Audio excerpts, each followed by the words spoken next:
Drug makers Merck and Eli Lilly are the latest to be investigated over their pricing methods. The U.S. Attorney's Office in Pennsylvania is looking into how the companies determine prices for certain drugs. And while that investigation begins, big pharma companies have been making the news with a series of mega mergers. In just 6 months, drug companies have spent $221 billion buying each other.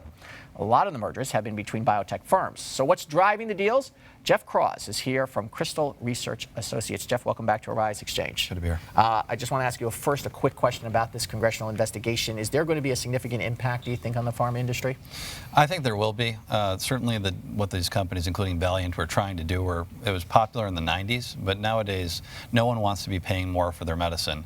And when you're getting the majority of your revenue gains, 90% of your revenue gains coming from price increases on drugs that are old and not as good as new drugs, no one's happy about that. Yeah, it looks kind of like you're trying to recover. It looks bad. Okay, so we've had the tremendous amount of merger activity in the pharmaceutical industry. And the first question is it simply the pent-up demand that mergers and acquisitions across all industries was down for a few years?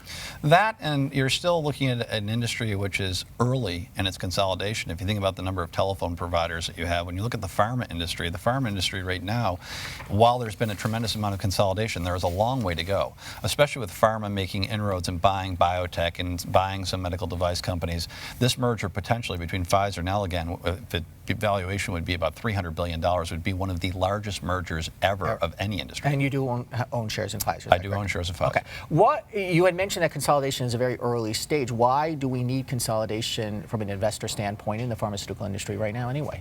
You need it for the enhancements that research and development bring.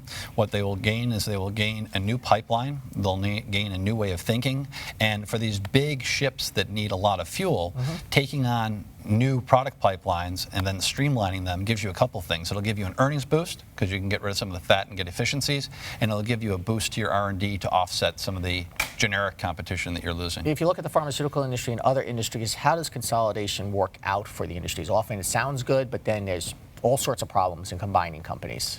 I agree. It's a one-off basis. A merger could be very good. A merger could be disastrous. You could lose your creative people, or you could actually get more efficient, and you could actually get more productive. It really is on a one-off basis. And when you look at the approach, is it because of this pipeline problem? Is it simply because we can't develop drugs ourselves, so we're going to look at the other companies that have them?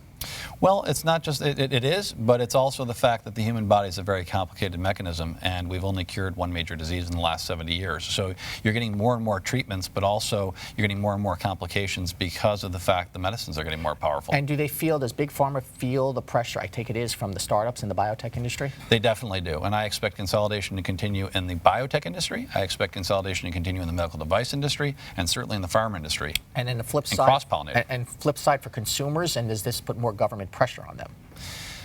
It'll put more government pressure on them, but I think it's actually net very good for consumers, because I think it will ultimately lead to a more productive pipeline. It will lead to greater efficiencies within the drug companies themselves, and it'll lead to better R&D. And possibly a back off of these price hikes now that there's some controversy. No one wants to be in that limelight. No. All right, Jeff Kraws, thank you so much. Very welcome. Coming up on Arise Exchange, who's out in the presidential debates and the presidential candidates' ideas on tackling student loan debt. Stay with us.